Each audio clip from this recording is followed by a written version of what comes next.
Sir ये जो birch reduction होता है ना ऑर्गेनिक केमिस्ट्री में, ये जेईई और नीट के लिए बहुत इंपॉर्टेंट होता है, लेकिन जब इसका क्वेश्चन आता है ना मतलब एग्जाम में, तो पता ही नहीं चलता कि एनटीए ने कहाँ से क्या सेट कर दिया है। इसमें बहुत सारा कन्फ्यूजन होता है, कभी डबल बॉन्ड बन जाता है तो कभी ट्रिपल बॉन्ड, कभी ट्रांस बन जाता है। इसमें सर थोड़ा अच्छा से बता दीजिए। ठीक है, देखो मैंने सारे जितने भी क्वेश्चन है बर्च रिडक्शन के रिलेटेड मैंने सारे यहाँ पर रख दिया है, ठीक है ना। अब देखो सबसे पहले बर्च रिडक्शन का रिएजेंट कौन सा होता है? सोडियम इन लिक्विड अमोनिया, ठीक है ना। तो देखो ये ट्रिपल बॉन्ड को रिड्यूस करता है, ट्रिपल बॉन्ड को रिड्यूस करता है, बट मोस्ट इंपॉर्टेंट ये कैसा अल्काइन है? टर्मिनल है कि नॉन टर्मिनल है? ये नॉन टर्मिनल है। कैसा है? Non terminal. अब यहाँ पर जब अल्कीन में कन्वर्ट होगा तो सीस भी हो सकता है, ट्रांस भी हो सकता है। तो इस केस में आपका जो प्रोडक्ट बनता है वो ट्रांस बनता है। क्या बनता है बेटा? ट्रांस, ठीक है। अब देखो ये कैसा अल्काइन है?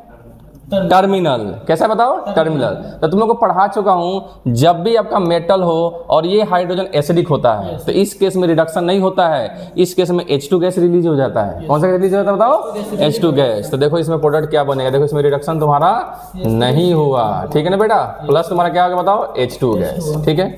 अब देखो ये अल्कीन है, अल्कीन में रिडक्शन नहीं होता है, ठीक है ना। अल्कीन में रिडक्शन नहीं होता है। अब तुम बोलोगे सर ये भी तो अल्कीन है, बट ये कंजुगेटेड अल्कीन है बेटा। ये कैसा अल्कीन है? कंजुगेटेड। तो अगर कंजुगेटेड अल्कीन होगा तो उसमें बर्च का रिडक्शन हो जाएगा, ठीक है ना। तो इसमें जो आपका प्रोडक्ट बनता है, या तो तुम इसका ट्रांस बना लो या तो तुम क्या बना लो बेटा? सीस बना लो। ये आपका मेजर प्रोडक्ट होता है। ये आपका क्या होता है बताओ? मेजर प्रोडक्ट, ठीक है ना। मतलब सर इसमें दोनों बन जाएगा। हाँ, सीस भी बनेगा और ट्रांस। बेसिकली हल्का सा मैं तुमको हिंट देता हूँ। बेसिकली सोडियम इलेक्ट्रॉन छोड़ता है, वो इलेक्ट्रॉन यहाँ अटैक करता है, ये पाई बॉन्ड यहाँ शिफ्ट होता है, ये पाई बॉन्ड कहाँ शिफ्ट हो जाता है? कार्बन पे, और ये कार्बन अमोनिया से H ले लेता है। ये भी बाद में इलेक्ट्रॉन को फर्दर ऐड करके फिर से H को ले लेता है। तो आपको अल्कीन बनता है कि नहीं बेटा? और ये जो पाई बॉन्ड बना है, सपोज ये कार्बन 1 है, ये कार्बन 2 है, कार्बन 3 है, कार्बन 4 है, तो आपका पाई बॉन्ड किसके बीच बनेगा? 2 और 3 के बीच।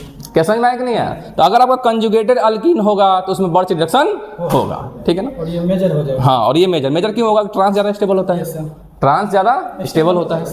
अब यहाँ बताओ, ये तुम्हारा बेंजीन है, तो बेंजीन जब भी आप बर्च रिएक्शन करेंगे तो इसमें आइसोलेटेड डाइन्स बनता है। क्या बनता है बताओ? Isolated dance. देखो कैसे बनेगा इसे प्रोडक्ट, तुम्हारा कुछ प्रोडक्ट ऐसा बन जाएगा। ऐसा समझ में आया?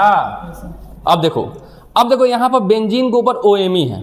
क्या OMe एक इलेक्ट्रॉन रिलीजिंग ग्रुप है कि नहीं है? OMe कैसा ग्रुप बताओ? एक प्लस M ग्रुप है ना। ये एक इलेक्ट्रॉन क्या है? रिलीजिंग ग्रुप है। तो इस केस में भी आइसोलेटेड बनेगा, ठीक है ना। इस केस में आपका आइसोलेटेड डाइन्स तो बनता है बेटा, बट ये देखो, बट ये जो OMe होता है ना वो sp2 कार्बन से बॉन्डेड होता है।